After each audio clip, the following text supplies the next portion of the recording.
असंच झालं माझ्यासोबत. अरे लय गरिबी बघितली मी माझ्या आयुष्यामध्ये. 12वी नापास झालो तेव्हा पप्पा मला म्हणले तुझं तू बघ. काय होतं रे माझ्याकडे माझं बघायला. हा, एक $5 खिशामध्ये आणि उजव्या खिशामध्ये 20 लाख रुपयाचा चेक. कसं बस दुकान उभा केलंय भाई 20 लाख. लय गरिबी बघितली रे. अरे आम्हाला टीव्ही बघायला नशिबात नव्हतं कधी. टीव्ही जेव्हा उन्हाळ्याच्या सुट्ट्या लागायच्या ना, पप्पा व्हिडिओ गेम आणून द्यायचे आम्हाला खेळायला. आयुष्य आमचं व्हिडिओ गेमवर गेलं. आणि जेव्हा मोठं होऊन थोडंसं टीव्ही बघावं म्हणलं तर पप्पांना iPhone 15 दिला. काय सांगायचं तुम्हाला. लोक दप्तर खांद्यावर घेऊन शाळेत जायचे. दप्तर माहित नाही रे, एवढी हालत आमची गरीब. माझ्या आजोबानं दप्तर वागवायला एक पोरगा ठेवला होता. काय सांगायचं तुम्हाला. लय गरिबीत दिवस काढले रे. प्रत्येक मुलाचं स्वप्न असतं शाळेमध्ये सायकलवरती जावं. काय सायकलवरती जावं.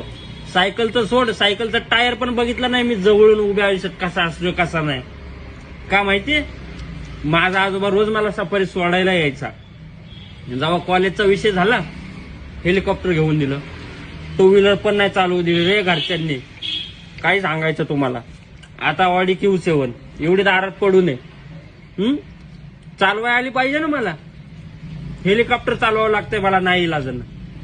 एवढी गरिबी आजपर्यंत तुम्ही बघितलं नसेल मित्रांनो. सोपं नाही रे श्रीमंत